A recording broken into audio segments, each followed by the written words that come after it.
பிரெக்னன்சில stomach pain இருந்தா என்ன பண்ணணும், என்ன பண்ணக்கூடாதுன்னு 3 ஸ்டெப்ஸ்ல சொல்றேன். இது safe pregnancy series second video. Pregnancy related useful இன்ஃபர்மேஷனுக்கு நம்ம பேஜ் ஃபாலோ பண்ணிக்கோங்க. பிரெக்னன்சியில் பாடியில் நிறைய சேஞ்சஸ் இருக்கும். இதனால மைல்ட் டிஸ்கம்ஃபர்ட்டோ லைட் ஸ்ட்ரெச் பெயினோ இருக்கிறது நார்மல் தான். ஆனால் இந்த சிம்டம்ஸ் இருந்தால் கண்டிப்பாக நீங்கள் டாக்டரை மீட் பண்ணணும். கண்டினியூஸாக சிவியர் ஸ்டொமக் பெயினோ இல்லை ப்ளீடிங் இருக்குது, fever, vomiting, dizziness, baby moments கம்மியாக இருந்துச்சுனாலோ, நடக்க முடியாத அளவுக்கு பெயின் இருந்தாலோ டாக்டரை கண்டிப்பாக காண்டாக்ட் பண்ணணும். செகண்ட், கூகுள் பார்த்தோ பக்கத்து வீட்டுக்காரங்க சொல்கிறாங்கன்னோ செல்ஃப் டயக்னோஸ் பண்ணி மெடிகேஷன்ஸ் எடுக்காதீங்க. கொஞ்ச நேரம் இருந்தால் வயிறு வலி சரியாக போயிடும்னு சொல்லிட்டு வெயிட் பண்ணாதீங்க. தேர்ட், காமாக இருங்க. எந்த இடத்துல பெயின் இருக்குது, எவ்வளோ நேரமாக இருக்குது அப்படின்றத நோட் பண்ணுங்கள்.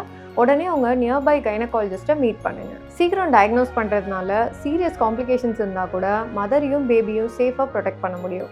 இந்த வீடியோவை ப்ரெக்னன்சி ஜேர்னியில் இருக்க அண்ட் ப்ரெக்னன்சி பிளான் பண்ணிகிட்டு இருக்க உங்கள் ஃப்ரெண்ட்ஸ் அண்ட் ஃபேமிலி மெம்பர்ஸ்க்கு ரொம்ப முக்கியம். கண்டிப்பாக ஷேர் பண்ணுங்கள். ப்ரெக்னன்சி ஜேர்னியில் உங்களுக்கு இருக்கிற டவுட்ஸை கமெண்ட் பண்ணுங்கள், நான் ரிப்ளை பண்ணுறேன்.